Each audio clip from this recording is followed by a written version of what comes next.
It's time for Grizz Beat, a full-court press of highlights, insights, and debate around the Memphis Grizzlies and the NBA. Tune in each week on the latest conversations with regional and national insiders locked in on the Grizzlies. Running point from Grind City Media Studios, our host, Jason Smith.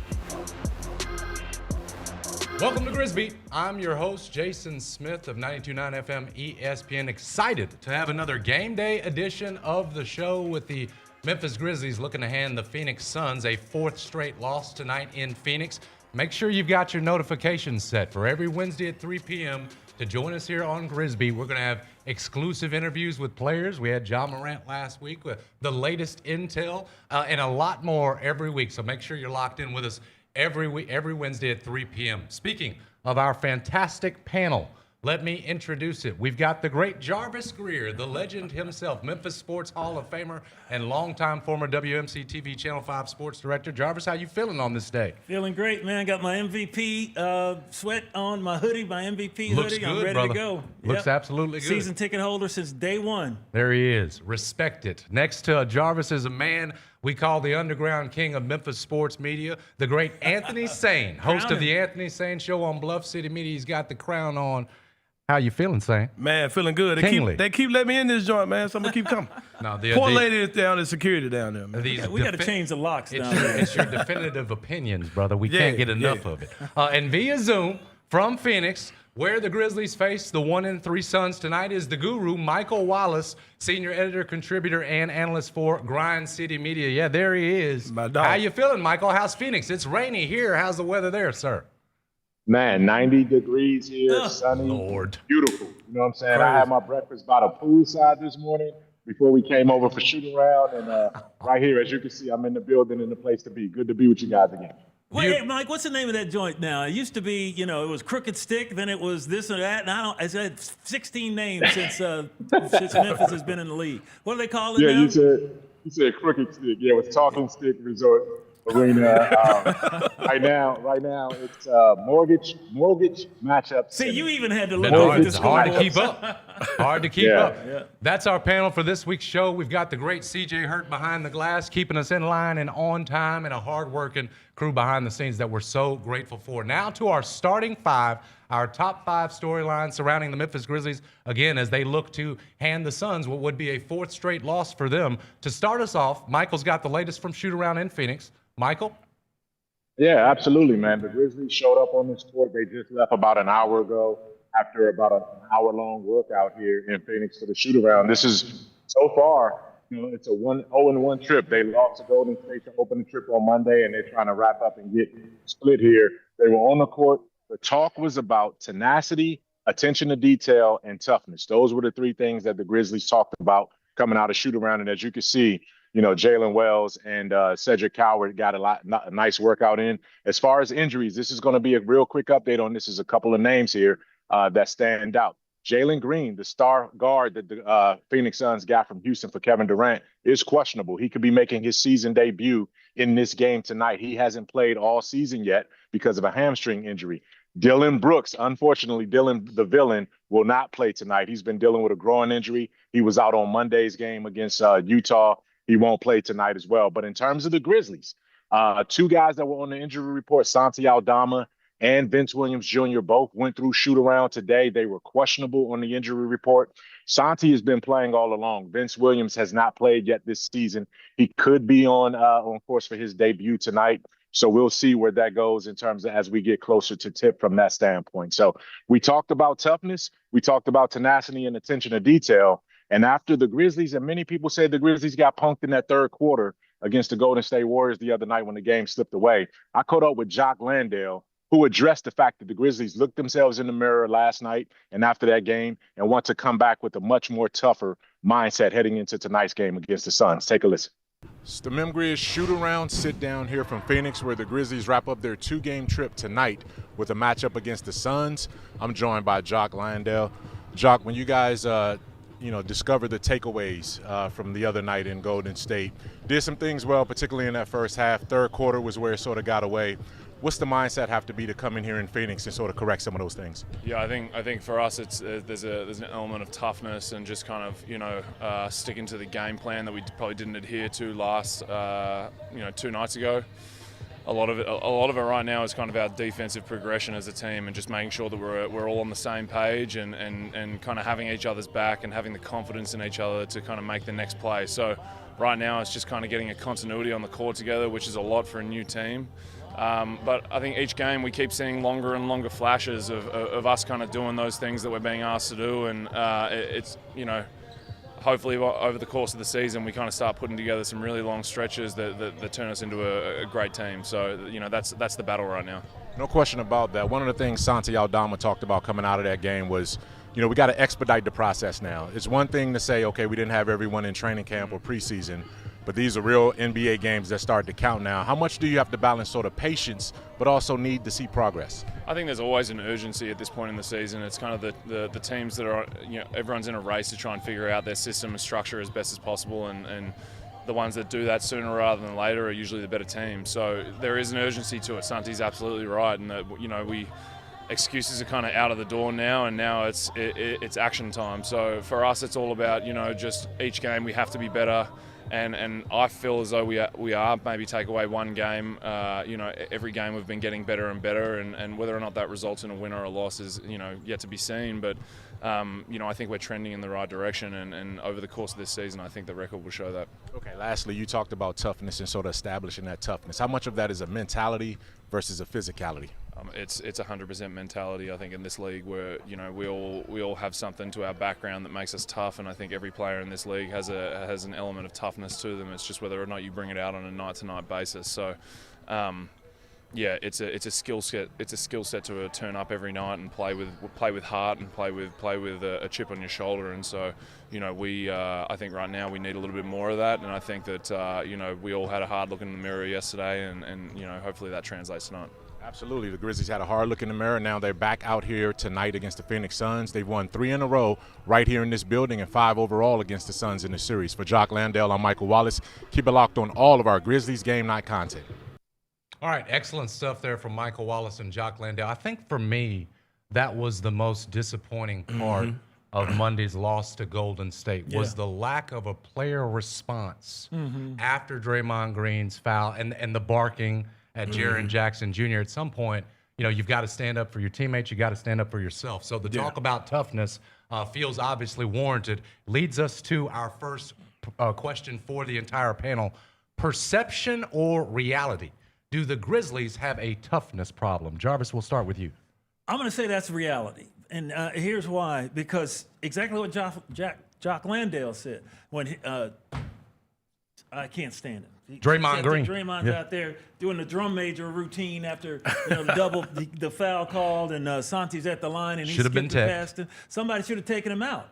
And they don't have anybody to do that. And it's like you cannot come out there and say, like, maybe we should have kept Dillon. Maybe, somebody. But Dillon's time had run, I believe. And you can see there, he takes him out with the left hand and then does the fake, I'm going to hold you up so you don't fall too hard, like he did against BC. Was that last season or a couple of seasons ago? And it's like, I'm innocent. I didn't do anything wrong. Everything's fine. No. And then he's barking at the refs and nobody's doing it. That's the time somebody should have jumped in his face. Dillon Brooks is gone now, and I don't think he and management saw eye to eye enough for him to stay. Des Bane would have been the one to do that, but they got, some other draft picks and some other things that they can do with all the money that Des is making. Isolo got a tech on that, and that's great, but you need to have somebody. Look at drum major. Look at it. Is this TSU, JSU out here? I'll give Southern Heritage Classic or something? I'll give Isolo the credit. He was hot. The lack of player response was what bothered me. Right. Sane perception or reality? I would say it's a perception issue, only because I'm not really sure what the value of that type of toughness is when it comes down to basketball.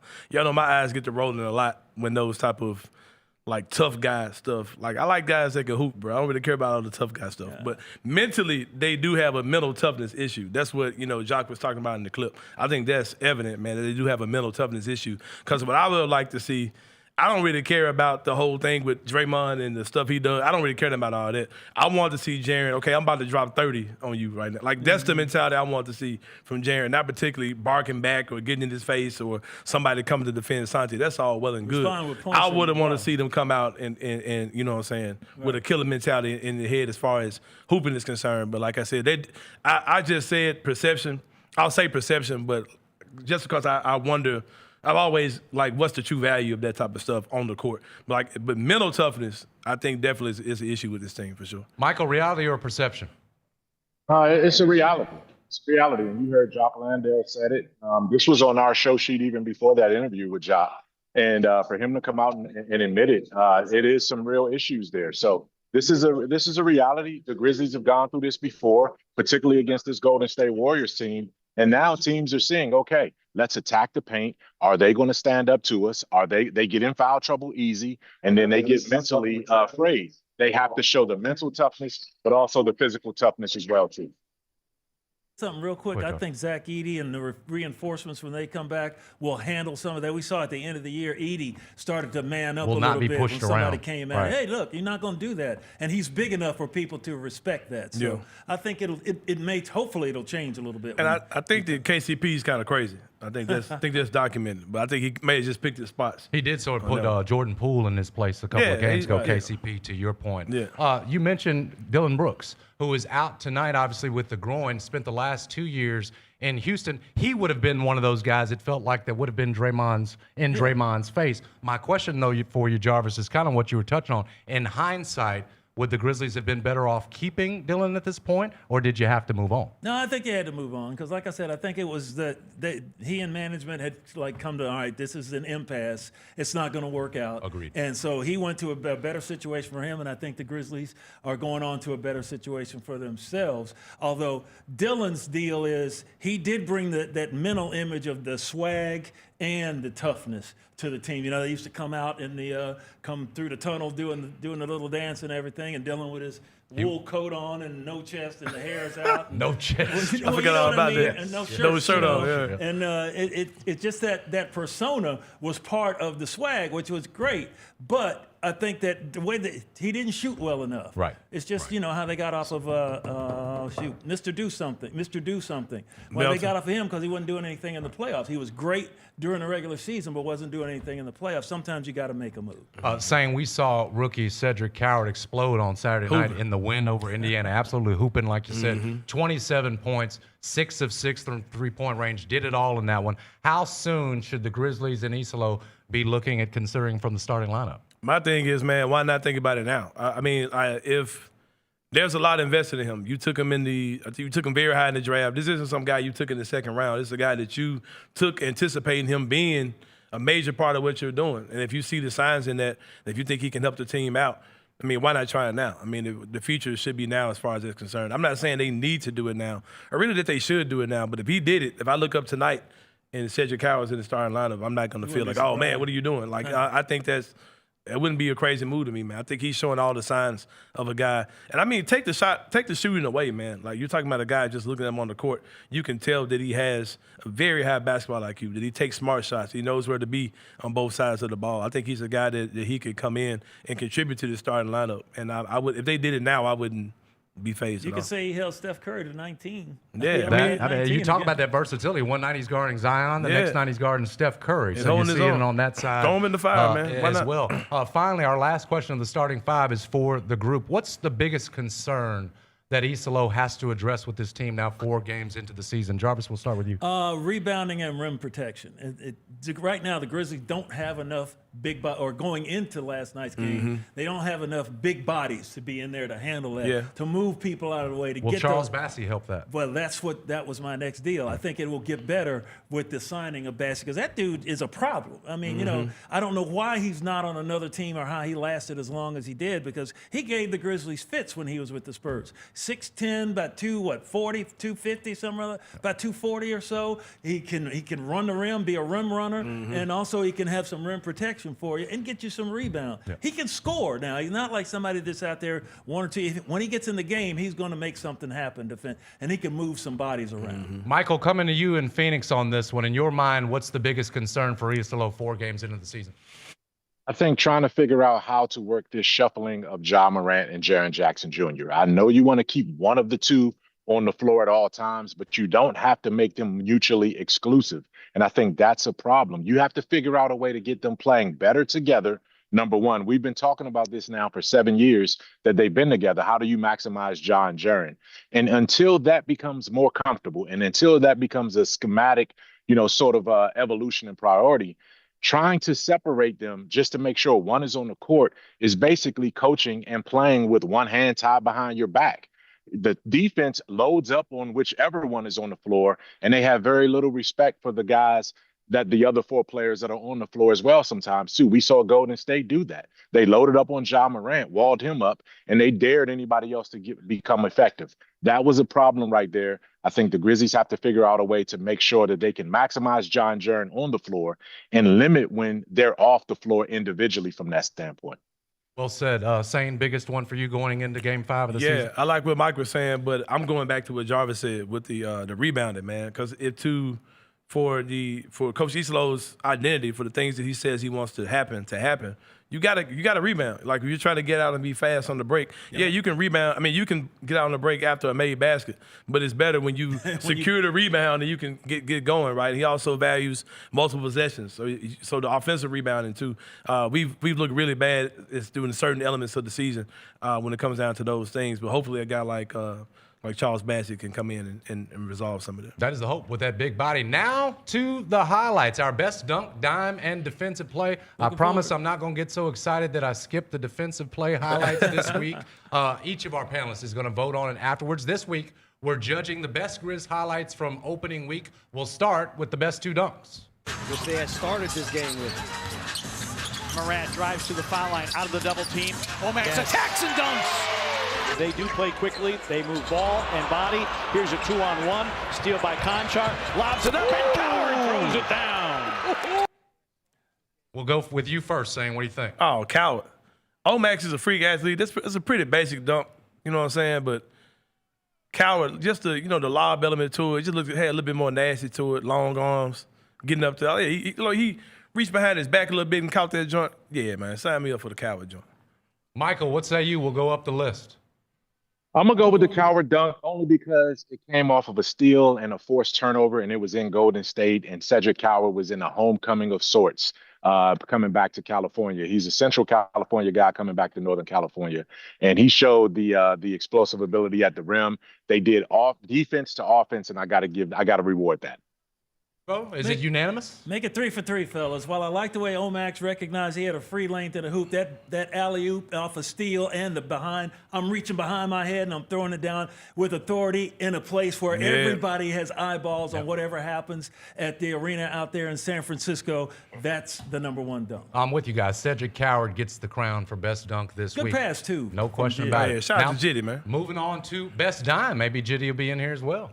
Delivers to Toppin with 5 to shoot. Top side, Neesmith, a 3. No contest. The wrong side of the net. A look ahead to Conchar for the finish. The person that is going to probably struggle the most is the double team comes here. Good find. Wells for 3. Bango. Great. I remember that Ja touchdown pass. I had the joggles on when it was. Yeah, Remember the yeah, joggles when that was happening? Jarvo, we'll start with you on this one. Which one's better? I got to go with the touchdown pass because that was thrown over an athlete. And perfect, dropped a teardrop right into Jitty's hands, and Jitty finishes the layup. And that's a long way for a little guy like that to throw the ball. But we've seen John make 94-foot passes. It was great to leap in the air and immediately throw it off to the wing, but that touchdown pass was a thing of beauty. Mwah. Michael, he looked like a quarterback on that one. Looked like Caleb Williams on a good day. Yeah, as much as I love the tic-tac-toe dynamic of the first play, that second play over there, I do like the touchdown going coast to coast. He looked like he returned the favor from that pass Steven Adams threw to him a couple of seasons back. Good call. Saint? Yeah, I'm going Ja to Jitty on the deep joint, the deep route. Yeah. Jitty's making the highlights better, man. Look at my guy, man. Yeah, man. Jitty all over the highlights Jitty all over week. the highlights this week, man. Yeah, that one was much better to me. It's 12 and Jitty. They had another one a few weeks ago where they connected for a dope highlight. Ja returned the favor this time. I like it. Yeah. But I do like to see my boy Jalen Wells making the shot. He been kind of cold this year, so cold in a bad way. We need so. that tonight. Yeah. I wish we could see a little bit more of that second pick tonight for sure. And finally, our 2 best defensive plays from the week. Just the 8th time Miranda and Williamson have played in the same game. It's 4 apiece. Herb Jones, oh, what a block! Williamson against Aldama. Santi got the block. Williamson in traffic, blocked again! Aldama, 2. So it's a twofer with Santi. Jarvis, we'll start with you. Man, that's hard. This is a difficult one. My boy Cedric, the rookie, not backing down, coming up with showing the length at the rim. But Santi went up there at Chelsea and Breedlove and spent the night up there at the Club Tame and came out hard. I'm gonna go with Santi on that. The double block on Zion. Michael, we're gonna give Sane a chance to calm down because he's tripping. Which one's the better defensive play? Hey, the tougher one to me is going up face up with Zion twice, not once, but twice, and getting both of those things. Santi hadn't found his offense yet this season consistently, but defensively, he's leading the Grizzlies in rebounding, and he showed the rim protection that this team desperately needs. Having to play backup center, I go Santi. How about you, Sane? Yeah, man. I like to put context in like what's going on. I like the Cedric Coward block for sure. Like against anybody else, that probably been my pick.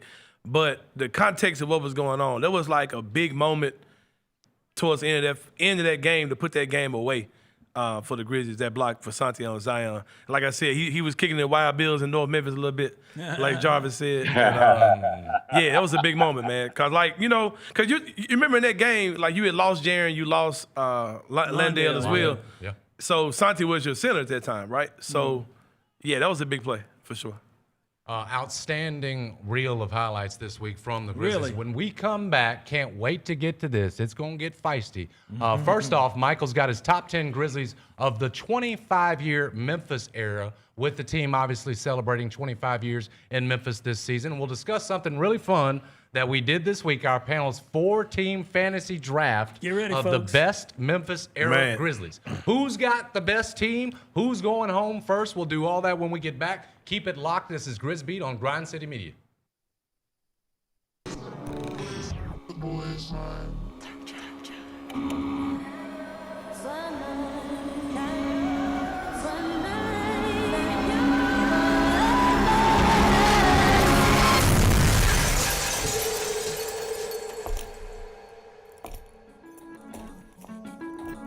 You ready? I've been ready. What are we waiting for?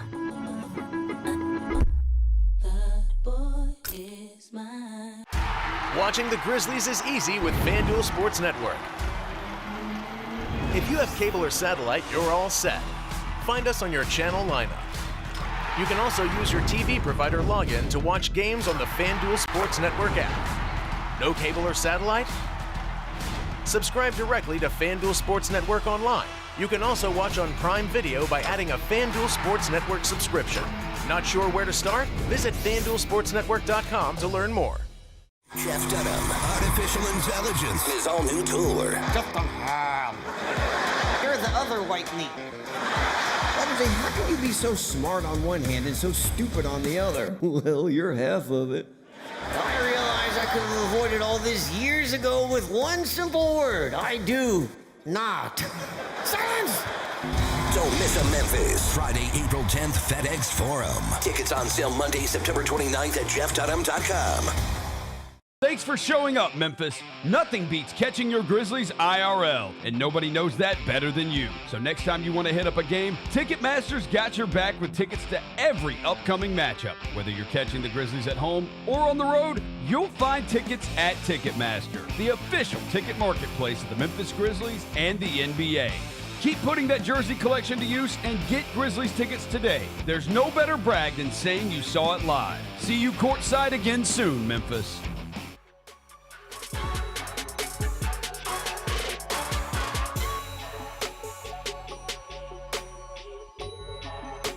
It's No Tricks and All Treats Friday, October 31st at 8:30 p.m. when your Grizzlies host the Los Angeles Lakers on Halloween night. Fans will want to arrive early to participate in concourse trick-or-treating and other fall fun activities. To purchase your tickets or for more information, visit the FedEx Forum box office or head to Grizzlies.com /tickets today. Before we take a look at our fantasy draft, something we had a ton of fun doing this week, our man Michael Wallace, who I call the James Brown of Grind City Media, hardest working man here, has a very important list for us. It is his ranking of the top 10 Grizzlies of the 25-year Memphis era. Michael, the floor is yours. Hey, man, it's 90 degrees here in Phoenix in late October, but it's about to get hot in here on this episode right now, on this segment. My top 25 Grizzlies of the last 25 years of the Memphis era of the Grizzlies. It was tough, but I go, as you unveil it right there, Marc Gasol, my number one pick right there as the best Grizzly of the last 25 years. Ja Morant is a close second. Jaren Jackson Jr. edges out Zach Randolph because of a more complete game at number 3 and number 4. Mike Conley, the conductor, at 5. Tony Allen, Paul Gasol, who I think is the least appreciated Grizzly of all time, is at 6. Tony Allen is in the Raptors at 7. Mike Miller was Rookie of the Year with Memphis at 8. Shane Battier, Mr. Do Everything, at 9. And Desmond Bain, before he got out of here, had a very, very productive 5-year career in Memphis at number 10. I know these guys want to get at me, so I'm going to leave the floor open for whoever's coming at me to tell me who I got wrong and why the order should be in the way that they see fit. I like the names. Sane, we'll go to you first. Does he have the order correct? Nah, last time we did this, I was passive with you, Mike. I tried to come in peace because I didn't have many issues with your list. I don't know if there's certain words I can say on the show, but I'm coming for your behind today, Mike. Uh-oh. No, bro, that ain't it. Number 1, I guess this is a had-to-be-there moment. Zach Randolph is the best Grizzly of all time. Marc Gasol, he has his accomplishments, Defensive Player of the Year, All-NBA, all those things. All-NBA in the era where you had to select a center. I will add that as a caveat. It wasn't positionless. You had to pick a center. The year he did win All-NBA. No, bro, Marc Gasol is not the best Grizzly. When we were making our playoff runs, Zach Randolph was the best player on those teams. You were feeding 50 for the city, feed the hand. Those wins were led by Zach Randolph. That alone, to me. And we're not going to disrespect any of the Grizzlies. We're not going to disrespect any of the Grizzlies. So I'm going to be very, very, very careful about how I respond. Number 1 spot. Because me supporting one guy means I got to diss another one.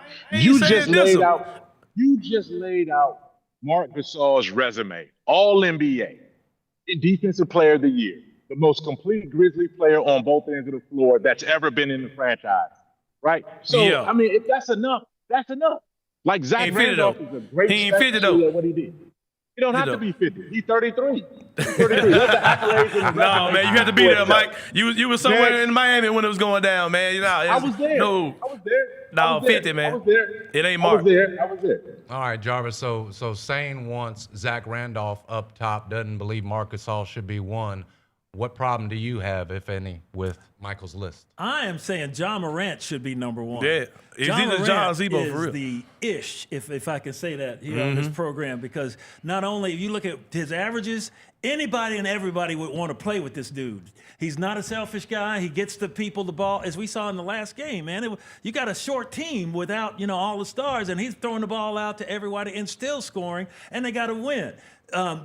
His ability to do the things he can do, plus he can fly. He's exciting as hell, and everybody around the world knows this guy. I love Zach Randolph. If not for Ja Morant, I would have Zach Randolph in that top spot. But Ja Morant's got to be the GOAT. They ain't buying the Marc Gasol shoes, Mike. That's true. Michael's clapping up your speech.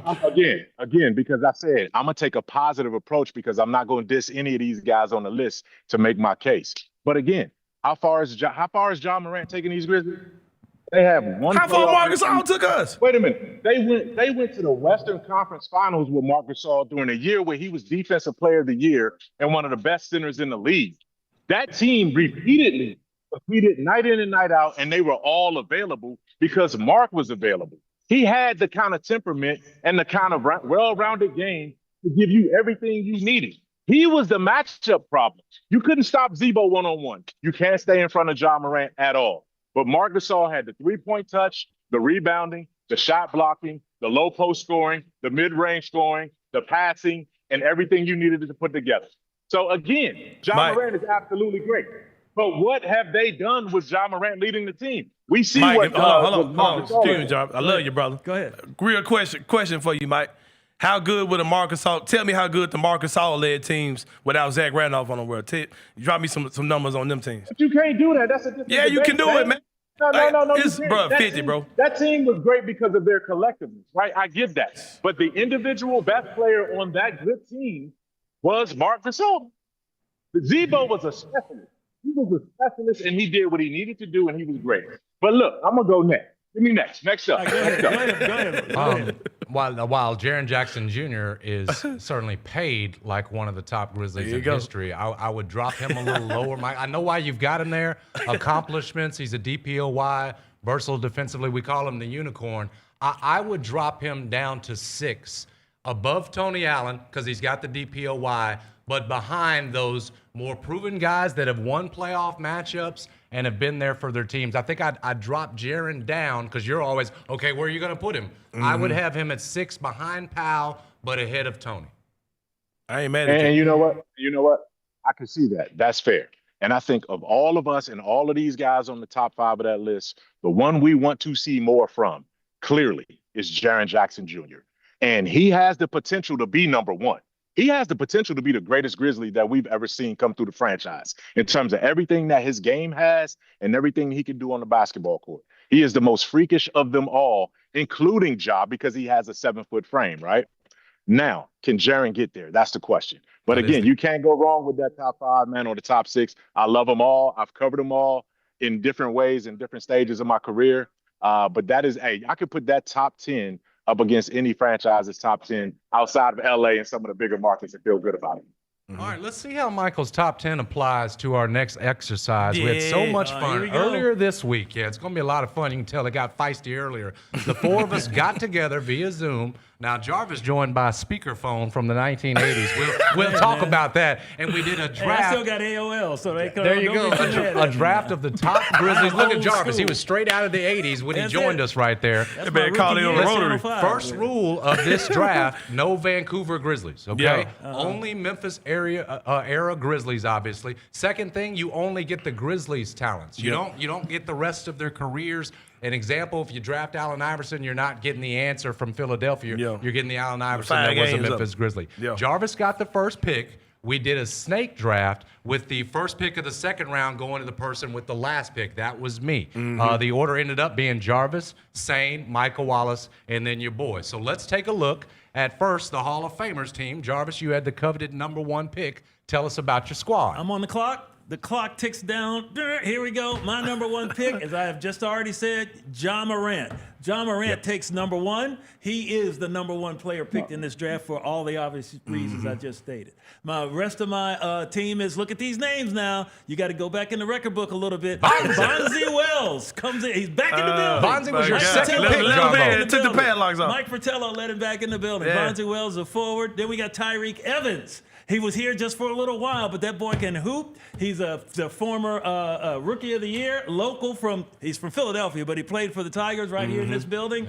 Then James Posey, the will of the Wisp, and my center, Lorenzen Wright. May not have all the gaudy stats, but all these guys up here can put their booty on the rim, as Larry Finch used to say, and he would guard anybody. He did have a 35 and 22 rebound game and a couple of high double digits in that area. Tough as nails, guard anybody, got a reliable shot. That's my starting 5. My 6th man, not Mike Lowry, but Kyle Lowry. Kyle Lowry. It was 1A, 1B with either he and Mike Conley. Mike Lowry, Kyle Lowry decided he wanted to go because he wanted to start. And my general manager, since this was a draft and we had to go all through it, my general manager was Billy Knight. He was the first GM that brought in Powell and Shane. Got to give him kudos for that. And the coach of my team, none other than Lionel Hollins. Oh, you got a good one. You got a good one. Got a good one as the coach. We're going to talk about your team. I think Bonzi Wells might have been surprised where he went in that draft. Sane, it's your turn to introduce your team to us. Yeah, man, I had the 2nd pick as well as the 7th pick. This is my squad. Hey, y'all can talk your tail off, man. My team is on y'all. 50 for the city, of course. My number 1 pick had Rudy Gay, 20-point game per game score, big-time shot maker. I wanted him, man. 6'9", super athletic. Come on now. Super underrated. He's in my top 10. I don't care what you're saying. Desmond Bain might be the greatest shooter ever come through here.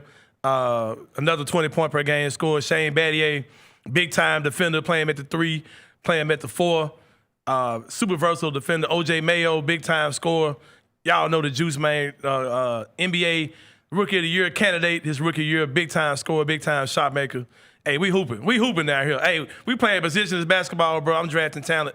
We're going to roll the ball out, see what happens. We on y'all, for sure. Hold on. I got to get to my folks, man. Don't leave off your 6. Don't forget my 6, man. Oh, big JV, man. I can JV. go. I might go big on you one game. I might switch it up and go small with Zebo starting at the 5. JV, one of the most underrated centers we had here. Another guy that was a big-time scorer during the run he had here. Big-time rebounder, screen setter, all those type of things.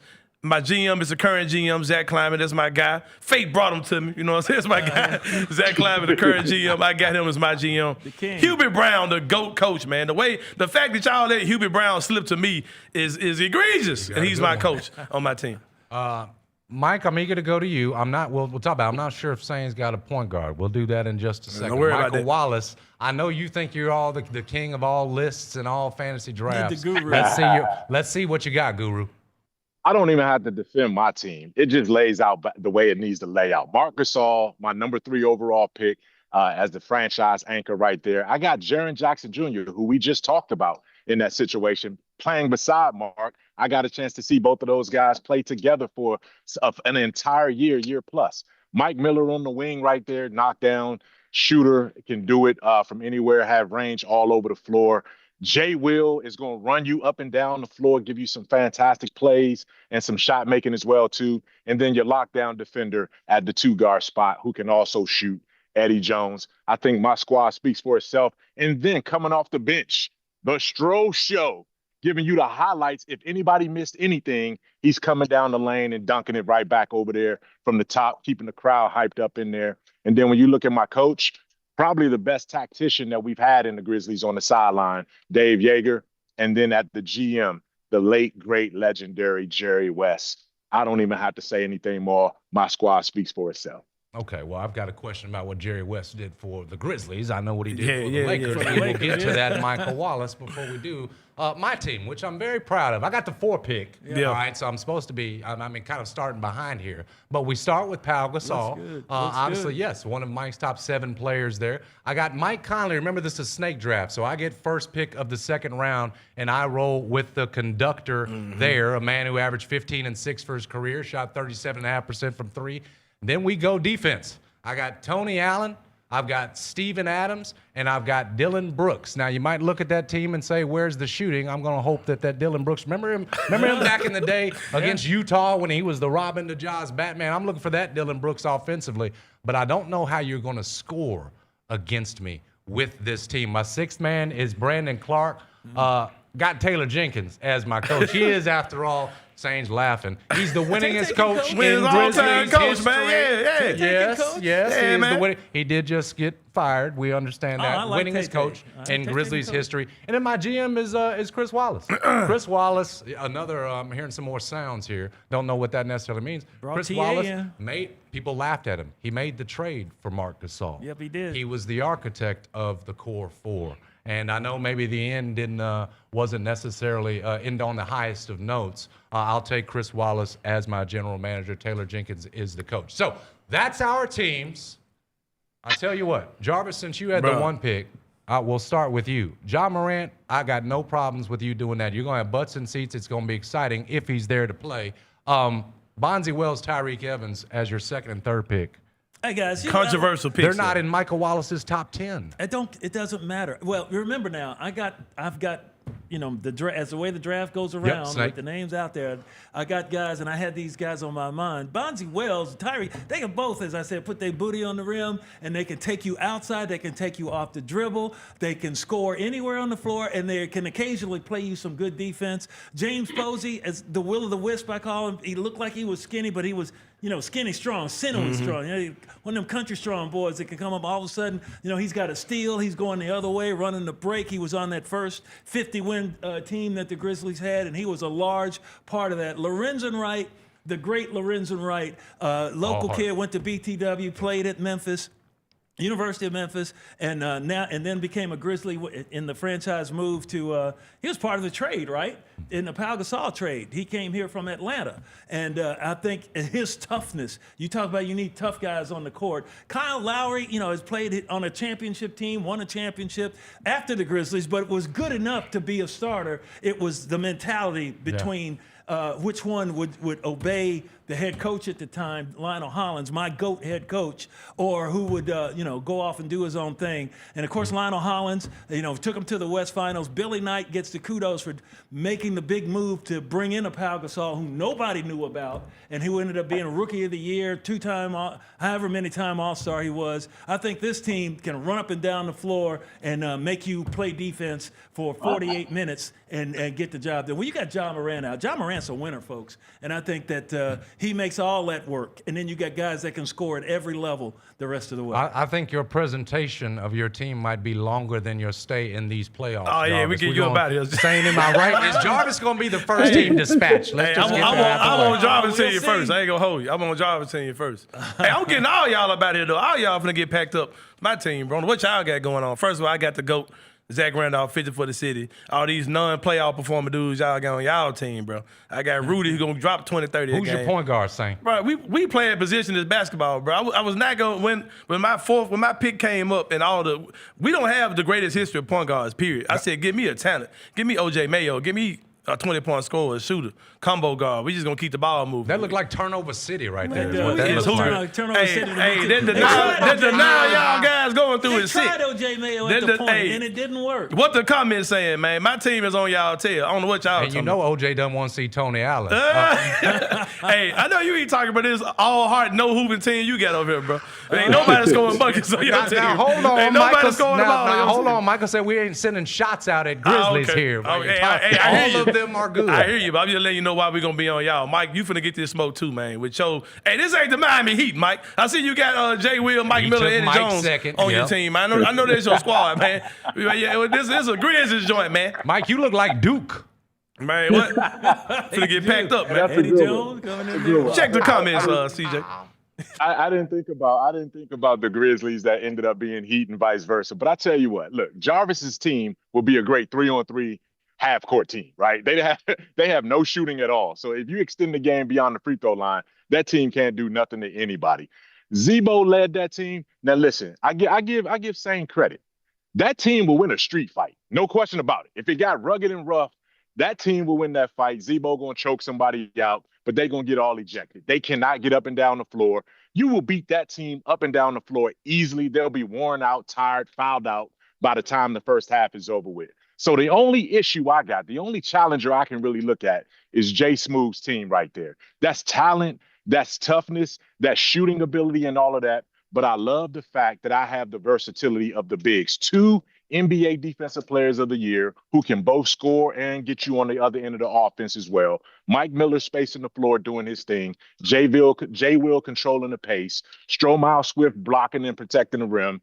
Eddie Jones being able to do it both ways. I think I got the most two-way team on the list. My squad is going to win it, and Dave Yeager is going to design and draw up the right play to get you coming out of timeouts. It's said and done. I don't know. Packing you up, man. Let me ask you this, Mike, because I got to be honest with you. I like your team a lot. Can my team punk your team? With who? Mike. Can my team punk your team with Tony Allen, Steven Adams, and Dillon Brooks? Can they push your team around? My team might not hit an outside shot, but we can certainly push some of those guys you've got on yours around. So what you're saying is they fouling out. If you're talking about Tony Allen punking somebody, you're talking about Steven Adams punking somebody. Come on, man. He can't. Hey, listen, Steven Adams is a great offensive rebounder, but Stroh is going over his neck. He's going over his neck with dunks and putbacks. Wow. He's going over his neck with dunks and putbacks. I ain't had a Stroh compliment in about 10 years. That one took that. And here it is. Steven Adams is getting drawn out of the paint anyway. Who's he going to guard? Marc Gasol or Jaren Jackson Jr. on the perimeter? Which one are you going to take? We can go small, put Powell at the 5. I can tell you feel threatened, and that's why you taking this so personally. You feel threatened by my team. Personal. It's not personal. It's laying out the facts, and that's all it is to it. I just don't think any of y'all's team can catch my team. Man, my team's got his Ja 3 track shoes on already. Yeah, you're gonna be playing number one pace and leading the league in turnovers. Too many guys that can score. Turnovers, too many. No, man, they get it down the You do have Kyle Lowry. You're gonna be taking it out of the nets against my team. But was Kyle Lowry the Grizzly? Good enough? Grizzly Kyle Lowry, no. Yeah. Kyle Remember, it's Kyle Lowry, the Grizzly. Hey, Lowry. one more for you. One more. You said it. What's Jerry West? Hey, you got yourself a great general manager. What did Jerry West do in terms of the Grizzlies and building on it? Why are you so high on Jerry West, the Grizz GM?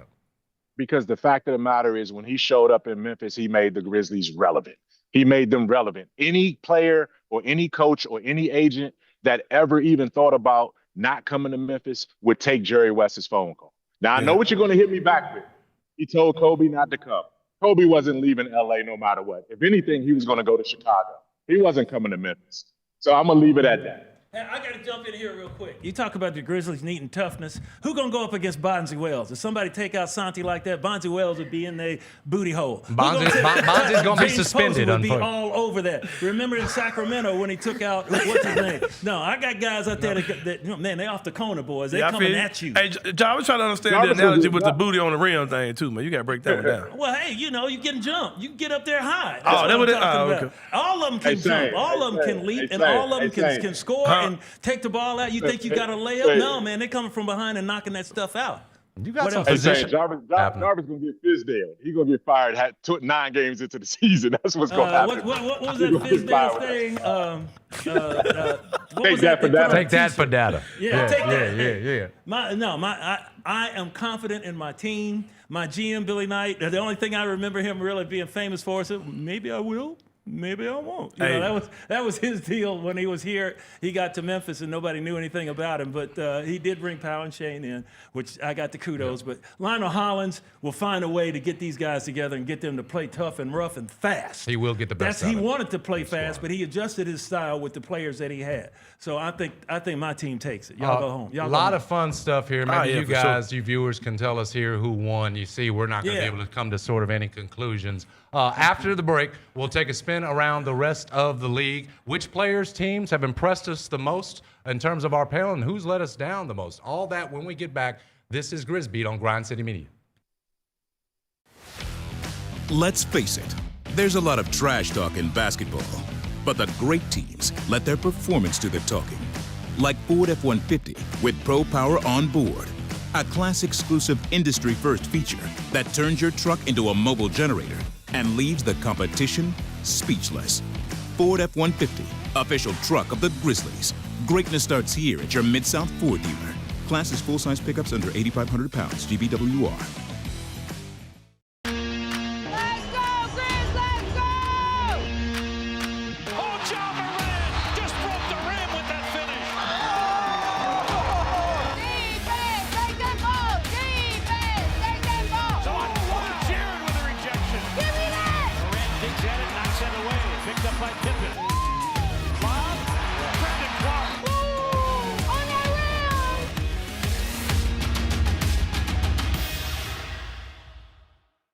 Kroger shoppers and Grizz fans want exclusive last-minute discounted ticket deals texted straight to you. Sign up with the new Kroger Buzzer Beater deal.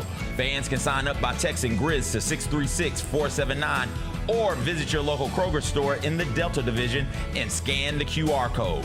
By signing up, you agree to receive recurring automated promotional and personalized marketing text messages from the Memphis Grizzlies. Consent is not a condition of any purchase. Message frequency varies. Message and data rates may apply. Just walking through FedEx Forum, what's that been like for you? To be back here knowing that this is going to help St. Jude, it's going to recognize Fred Smith. Yeah. Come on now, what he did as an individual. It's going to highlight the city and that what this great place is. There's not many cities like Memphis. The Gary Parrish Show, live on weekdays at 10 a.m. on YouTube at Grind City Media and the official Grind City Media app.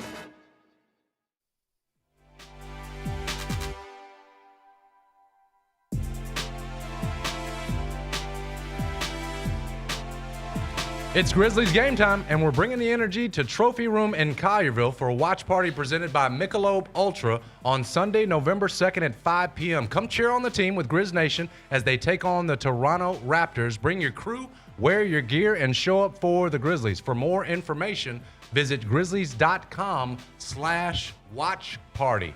We open our final segment of the show with Pick and Roll, where you pick one of two options. You explain why you're going to roll with it. Pretty simple. This week's question, a good one. Bigger priority for Commissioner Adam Silver and the NBA, the Kawhi Clippers circumvention of the salary cap allegations, or the FBI probe into gambling irregularities in the ensuing arrests of Chauncey Billups and Terry Rozier. Jarvis Greer, we'll start with you. Which one's the bigger priority right now for the commish? I think it's obvious the player-coach gambling thing, because I think that goes to the integrity of the league. I think the other question is a singular question just between that one player, that one organization, and the commissioner and the other board of governors or league owners, how they resolve that. But when you talk about gambling and the mob involved, or you talk about the Terry Rozier situation, where is he shaving points? I mean, he's telling people, hey, I may not play, but I got a sore toe. I may come out early. And then he comes out early, all the money goes. No, I think that's the deal. Anytime it goes to the integrity of the game, that's the number one thing you got to look at. Same, both of these issues have distracted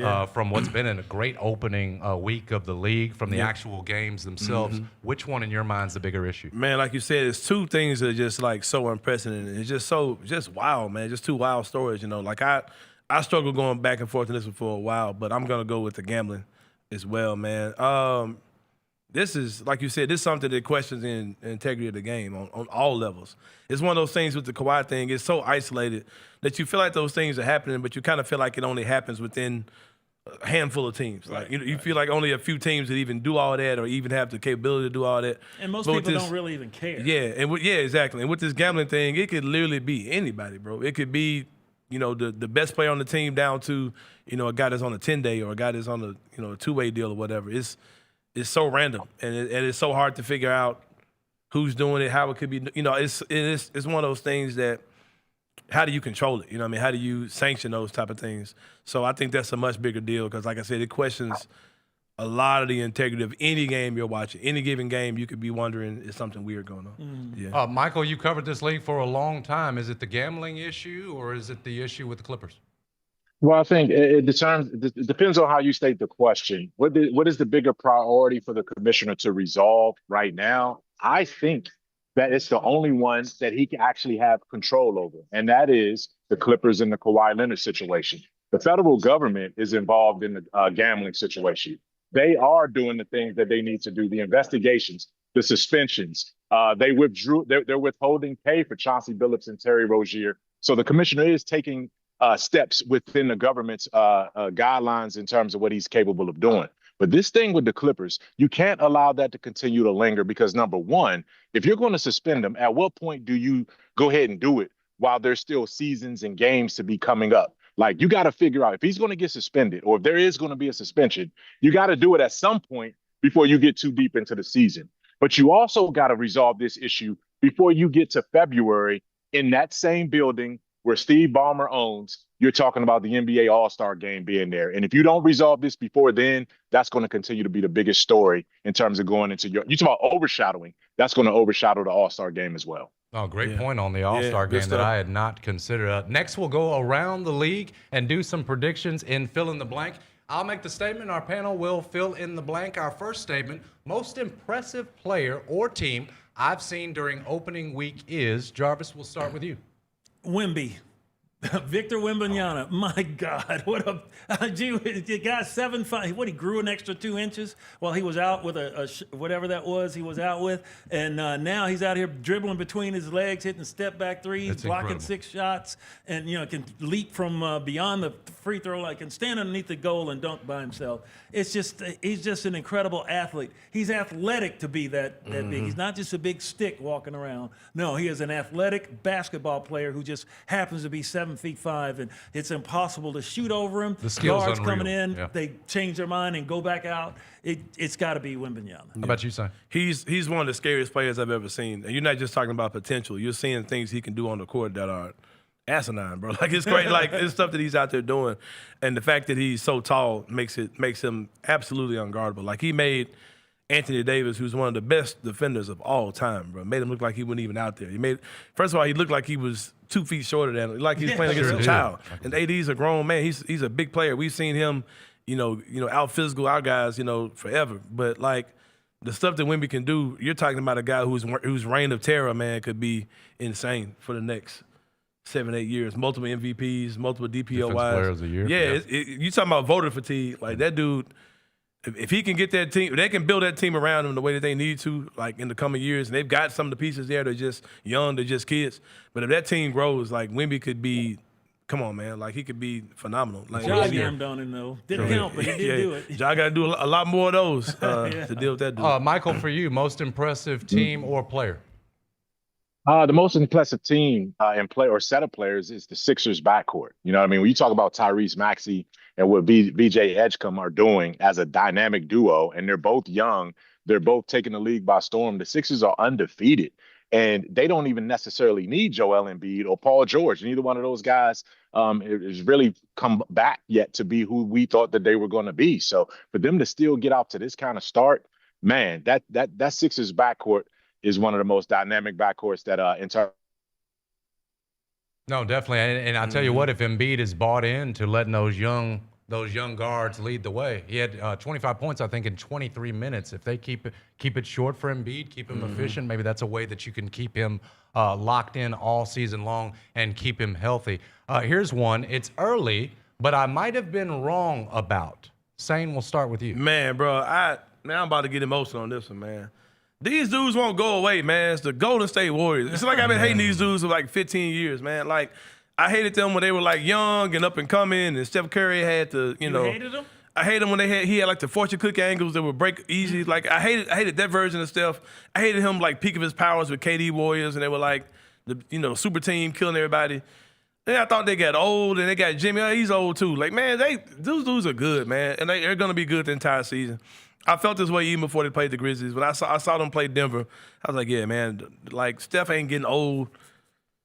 Man, now they've incorporated the young guys. No question about it. Yeah, it's definitely them, man. They're way better than I thought they'd be this year. Michael, you're rarely wrong. Any chance you've been wrong about somebody early? Oh, yeah, I've definitely been wrong. I've been wrong about the San Antonio Spurs. You know what I mean? I thought that they were going to be a play-in team, taking that incremental step. These guys are at the top of the West right now, and I don't think that this is a fluke by any stretch.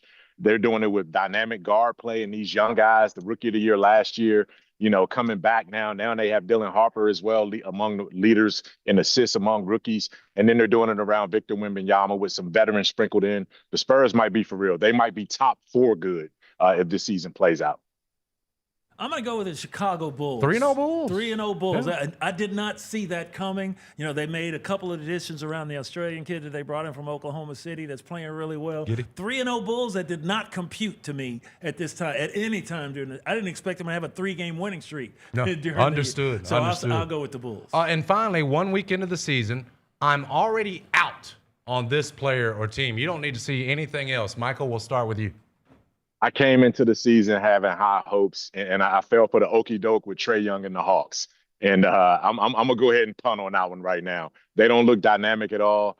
Our friend, our old friend with the Grizzlies, Kennard, still ain't shooting threes. He won't even take shots, and they just don't seem to have the depth and the things that I thought they were gonna have coming in. Yep. Jarvis, for you. I'll say the Dallas Mavericks. That big lineup is just not really working right now. Cooper Flag is not the answer at point guard. It never will be. He's having to play it right now. Kyrie is out. I'm going with the Mavs. Same. Man, ain't no surprise. I told y'all they was going to be trash. The Lakers, get them out of here. Pack them up. They're going to be without Luka for a minute. Too much drama, man. Too much nonsense. Your boy Mike, LeBron, out there, doing what LeBron does. That team just ain't good. Like who would have thought that a team who prioritized Jake LaRavia as the number 1 free agency would be struggling? Who saw it coming? Yeah, they need to be planning for the future around Luka Doncic and moving off of LeBron James. Now let's take a look at the Grizzlies' upcoming schedule. We mentioned tonight, obviously, the 9 o'clock tip.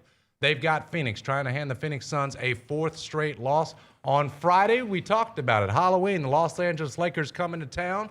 in their lone trip to FedEx Forum this season. Then you've got the Raptors back on the road on Sunday at 5 p.m. And then your second of 14 back-to-backs versus the Pistons the next night. We know that Pistons team is on the upswing. Panel, I want you to call your shot. One bold prediction for the Grizzlies over these next 4 games. Jarvis, we'll start with you. 3-1. I'm going to say 3-1. Okay, Sun's going to set tonight. They just don't have it. Lakers are hurt. The Raptors, that's going to be a toss-up on the road. A lot of people up there. And the Pistons will be tough. They'll figure it out. They're kind of struggling a little bit, but it's a really tough team. Okay. Same?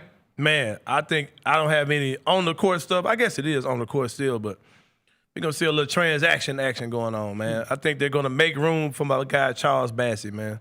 I think that he didn't play the other night. I think he's going to get some minutes coming forward. The Grizzlies desperately need another big on this team, a real big. I did not feel that way coming to the season. I thought we'd be okay. Jock Landale, he's a reserve. He's not really – you can't ride him until you get Edie. I think they got to have another big.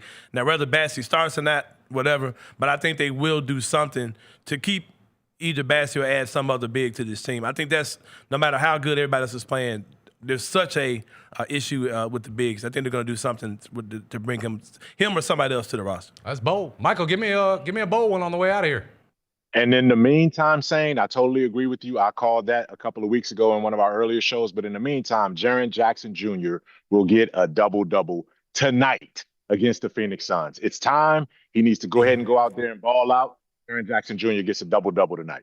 All right, hopefully it happens against Big Mark Williams. He's out there. That's our show for this week. Thanks to our panelists, obviously Jarbo, Sane, and the great Michael Wallace. Thanks as well, as always, to CJ Hurt and our wonderful team here at Grind City Media. Make sure you're locked in the Grind City Media at 8 p.m. for the warm-up show. That'll be followed by the FanDuel Sports Network pregame show at 8:30. Tip against Phoenix at 9 p.m. on the FanDuel Sports Network. For our entire Grizz Beat team, I'm Jason Smith. Keep grinding.